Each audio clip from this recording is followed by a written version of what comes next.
আচ্ছা, তোদের আর একটা কনসেপ্ট বুঝিয়ে দিচ্ছি, দেখ। আমি দুটো সেন্টেন্স লিখছি।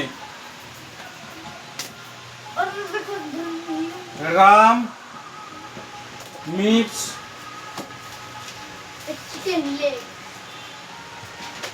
হিজ, হ্যাঁ,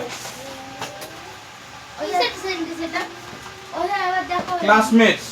এই কোনো কথা বলবি না।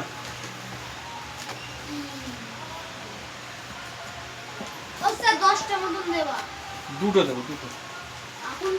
হ্যাঁ, চুপ করে বসে থাক আর শুধু বোর্ডের দিকে তাকা।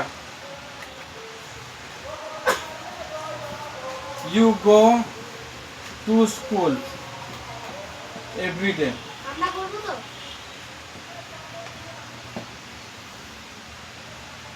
হ্যাঁ, করবি। কিছু তোদেরকে সলভ করতে হবে না, শুধু বোর্ডের দিকে তাকাবি, সেন্টেন্স লিখে রাখবি।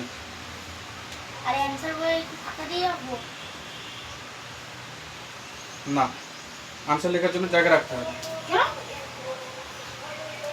এটা কোনো প্রশ্ন না, আমি বোঝানোর জন্য লিখলাম। আগে বুঝে নে, ঠিক আছে? দেখ, প্রেজেন্ট ইনডেফিনাইট টেন্সে তোরা জেনেছিস যে ভার্বের ফার্স্ট ফর্মের সঙ্গে এস বা ইএস যোগ করতে হয়, ঠিক আছে তো? এবার প্রথম সেন্টেন্সটা দেখ, Ram meets his classmates. Ram তার ক্লাসের বন্ধুদের সঙ্গে দেখা করে। এইখানে ভার্বের ফার্স্ট ফর্মের সঙ্গে এস যোগ করা আছে।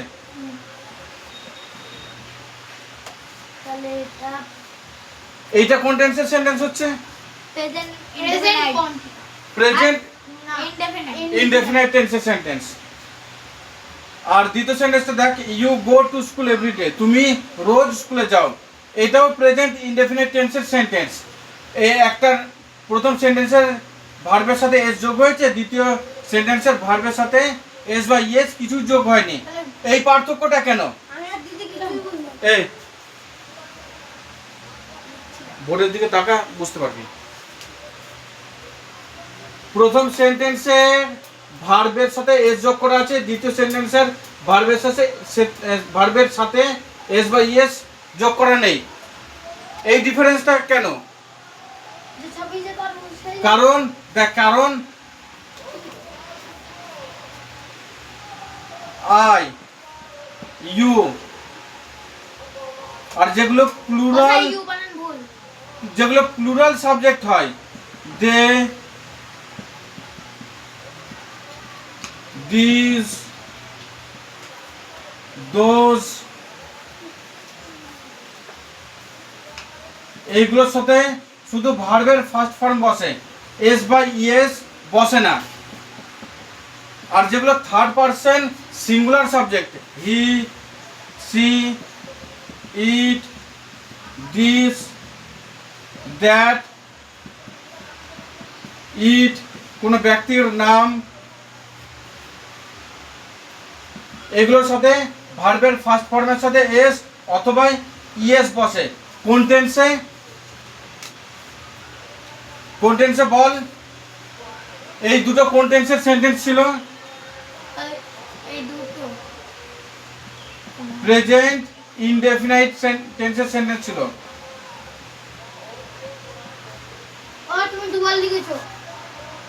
কি দুবার লিখেছো? ইট, দেখ কোথায় আছে ইট? ওয়েস দেখো, হি, সি, ইট, দ্যাট, ইট, রাম। আচ্ছা, প্রথম সেন্টেন্স দুটো প্রেজেন্ট ইনডেফিনাইট টেন্সের ছিল, আর এই দুটো রুলস অ্যাপ্লাই হয় প্রেজেন্ট ইনডেফিনাইট টেন্সের সাথেই।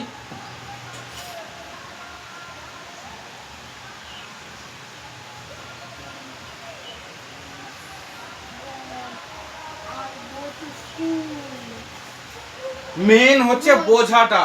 তোরা লিখেই যাচ্ছিস, যখন কি আমার বোঝানো হয়ে গেল। আগে বোঝ, তারপরে লিখবি। এই দুটোই প্রেজেন্ট ইনডেফিনিট টেন্সের সেন্টেন্স। একটা সেন্টেন্সে এস যোগ করা আছে, একটাতে যোগ করে নেই। কেন? কারণ এখানে লিখে দিয়েছি I, you, they, this, those. আর প্লুরাল সাবজেক্ট, যেমন দুজন ব্যক্তির নাম রাম অ্যান্ড সীতা, যদি এরকম সাবজেক্ট থাকে তাহলে তার ভার্বের সাথে এস বা ইএস কিছুই যোগ হয় না। এখানে ইউ আছে, এখানেও ইউ আছে, এখানে যোগ হয় না বলা আছে, তাই এখানে যোগ হয়নি। আর এইখানে যোগ হয়েছে কেন? কারণ এই যে একজন ব্যক্তির নাম থার্ড পারসন সিঙ্গুলার সাবজেক্টের সাথে ভার্বের সাথে এস বা ইএস যোগ হয়, সেই জন্য এখানে যোগ হয়েছে। এ রাম, এই রাম। বুঝতে পারলি কখন যোগ হয় কখন যোগ হয় না? ঠিক আছে, মানব লিখে নে।